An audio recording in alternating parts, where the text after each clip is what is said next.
I came home that afternoon with the kind of news that makes your whole body feel light.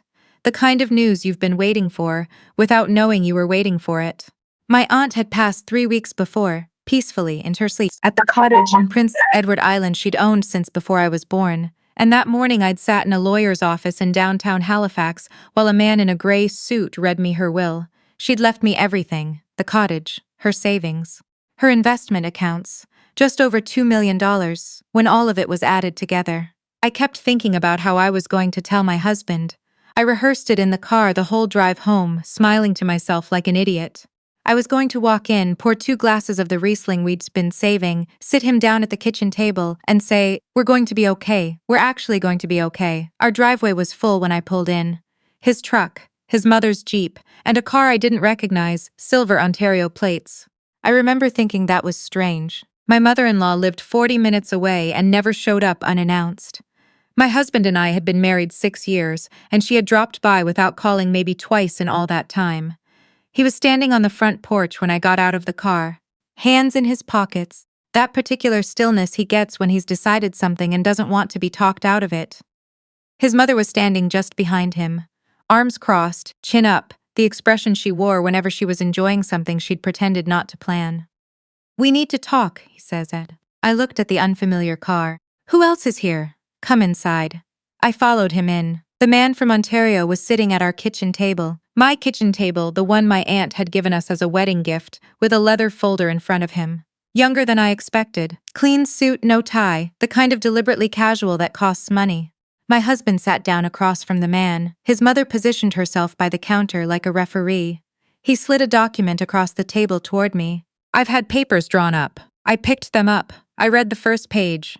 Then I read it again, because the first time my brain simply refused to process what I was seeing.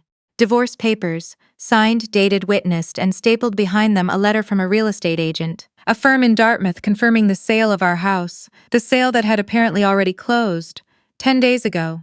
"The house is sold," he said. His voice was very calm. "You can take your personal belongings. You have 2 weeks." I stood there holding the papers and I didn't say anything for a long time. Then I laughed, not a polite little laugh, a real one. It came up from somewhere and I couldn't stop it, and the more I tried to stop it the worse it got, until I had to put a hand on the back of the chair to steady myself. "What is wrong with you?" my mother-in-law said. "She's having some kind of episode." My husband's jaw tightened. "What's funny?" I set the papers down on the table.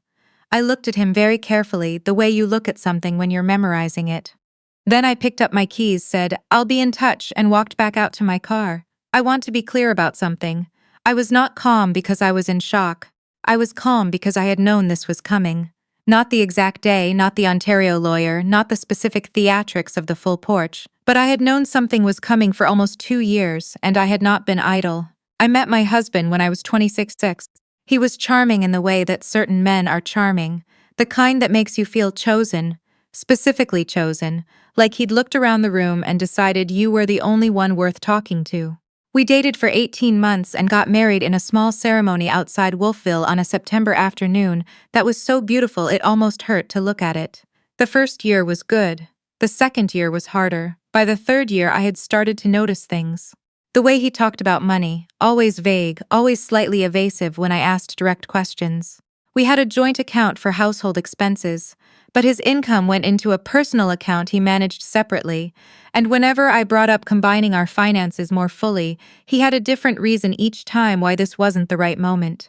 He was doing some restructuring. There was a contract he was waiting on. He needed to keep things liquid for a potential investment. I am not a suspicious person by nature, but I am a careful one. I work in insurance, commercial claims specifically, and my entire job is understanding how people construct versions of events that protect them from accountability. You develop an eye for it. In year 3, I started keeping a notebook. Nothing dramatic, just dates, amounts, things he said versus what the bank statement showed. We had a financial advisor we'd hired together, and I started attending every meeting, asking questions I already knew the answers to, watching where his eyes went when I mentioned specific accounts. I enrolled in an evening course at Dalhousie, just a certificate program in financial literacy and estate planning, which I explained to him as professional development. It was during that course that I first learned the specific legal language for what I was watching happen to our shared finances.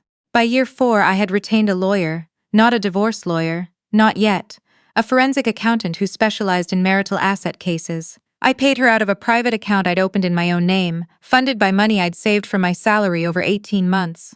Small amounts, irregular enough not to notice if you weren't looking for them. She found things I hadn't found. A numbered company he'd registered in Ontario 2 years into our marriage, a series of transfers that moved money out of a line of credit attached to our joint assets and into accounts I'd never seen. She found that the line of credit had been extended, significantly, using documentation that included my signature. A signature I had never given. I read her report 3 times in the parking lot of a Tim Hortons in Dartmouth, sitting in my car with the heat on. Then I drove to the RCMP detachment on Windmill Road and I filed a report. The officer I spoke to was a woman, maybe 10 years older than me, with the kind of measured expression that said she had heard a version of this before. She listened to everything I said. She asked careful questions. She told me to continue documenting, not to move any money or make any major financial changes, and to stay in contact with my lawyer. "Don't tip him off," she said as I was leaving. "I know," I said. And I went home and made dinner and watched television with my husband, and I didn't tip him off. The discovery about my aunt's estate came at almost exactly the wrong time. Or the right time, depending on how you look at it. She had called me in January, my aunt, 3 weeks before she died. We talked for almost an hour. She said she was tired, that the winter had been long, that she'd been thinking about me a lot, and wanted to make sure I knew how much she loved me. We talked about the cottage, the view from the back porch in the early morning, the way the light came off the water. She didn't say anything about the will. She didn't need to. I knew she didn't have other family. Her husband had died before I was born. They'd had no children. After she died, I called her lawyer in Charlottesville. He told me the estate was in order and asked me to come in at my convenience. I didn't tell my husband. I had already spoken to my RCMP contact and my forensic accountant about the timing. They advised me to stay the course. Keep everything separate. Don't introduce new assets into the marital picture while the investigation was still active, so I said nothing. I drove to Charlottesville alone on a Thursday and sat in a lawyer's office and listened to the terms of my aunt's will. And I drove home with $2 million worth of new information locked somewhere behind my sternum. I kept it there for 3 weeks.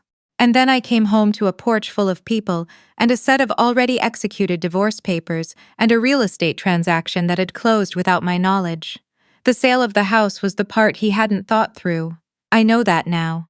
At the time, standing in the kitchen holding those papers, I think some part of me already knew it too, which is why the laugh came out the way it did. Not performance, genuine. He had listed our house, a property held in both our names, using a power of attorney document that bore my signature. I had not signed any such document. My forensic accountant had already flagged 3 months earlier that the line of credit against the house had been substantially drawn down. The RCMP file, by the time I walked off that porch, was over 200 pages. The sale, as it turned out, did not belong to him to make. The house was purchased in both our names, and a sale of jointly owned property requires both signatures or valid legal authorization. The authorization he had used was forged, which meant the sale itself was legally void, which meant the buyers, who had already paid, were going to have a very difficult conversation with their own lawyer. I didn't go back to the house that night. I called my lawyer from the Tim Hortons parking lot, which had apparently become my office. She said the words I had been waiting 18 months to hear. "I think it's time." The next morning, 2 RCMP officers went to my husband's workplace. He was a project manager at a construction firm in Burnside. Good job, good salary, the kind of stable, respectable employment that makes a certain type of person very confident about what they can get away with.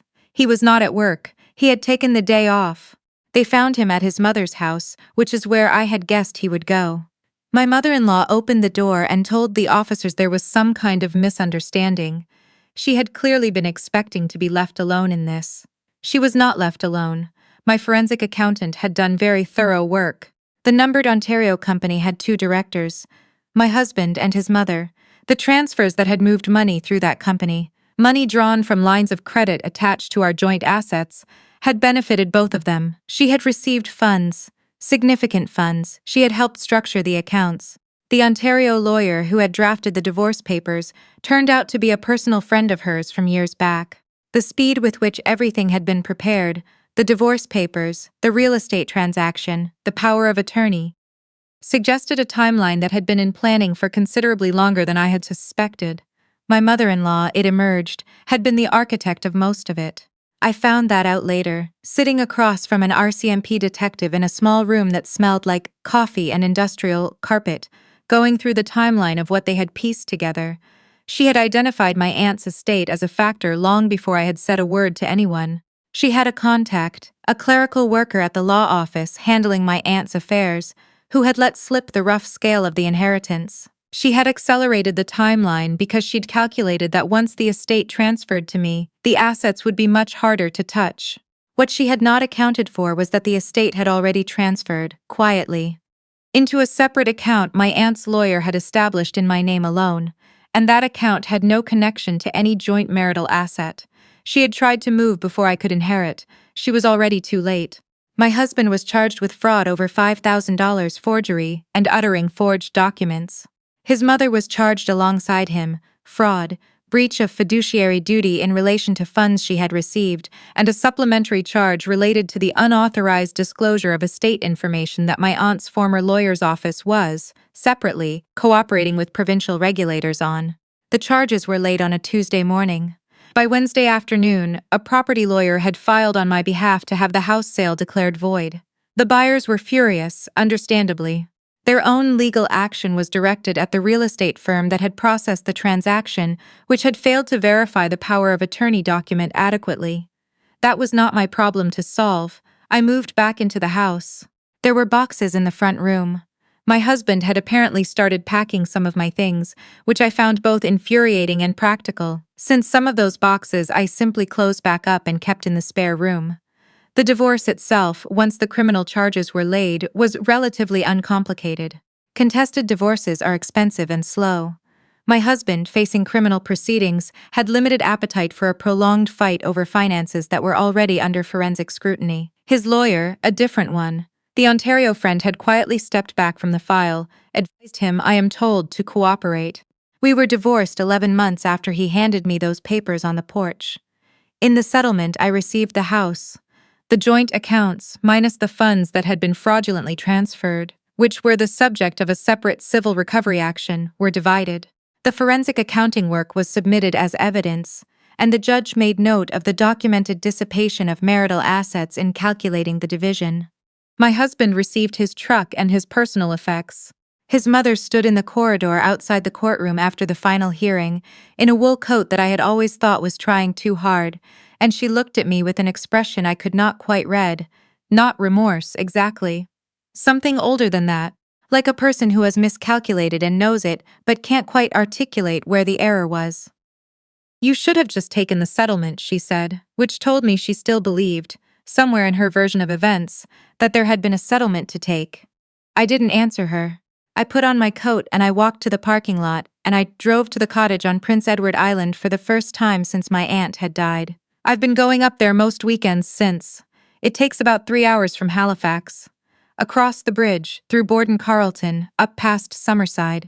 I usually stop at a bakery in Kensington that makes these butter tarts that I have become slightly obsessed with. The cottage needs work. The back deck is rotting in places. The kitchen fixtures are from the 90s, and there's a leak in the roof above the second bedroom that I'm having fixed in the spring. But the view from the back porch in the early morning is exactly what my aunt described. The light comes off the water in a particular way at around 7 a.m., flat and silver and very quiet. I sit out there with coffee and I don't think about much. The criminal proceedings are ongoing. I don't involve myself in the details. My forensic accountant sends updates when there are relevant developments. My lawyer handles what needs handling. What I have found in the months since everything came apart and settled is that I am not angry. I was angry for a long time during the 2 years I was documenting and waiting and staying quiet over dinner. That anger was useful. It kept me precise, but it didn't travel well past the finish line. What I feel instead is something closer to the way I felt driving home from my aunt's lawyer that Thursday afternoon, light and a little disbelieving, and like the future has more room in it than I'd understood. My aunt used to say that patient people do not wait passively, they prepare. She was the most patient person I have ever known. I think I finally understand what she meant.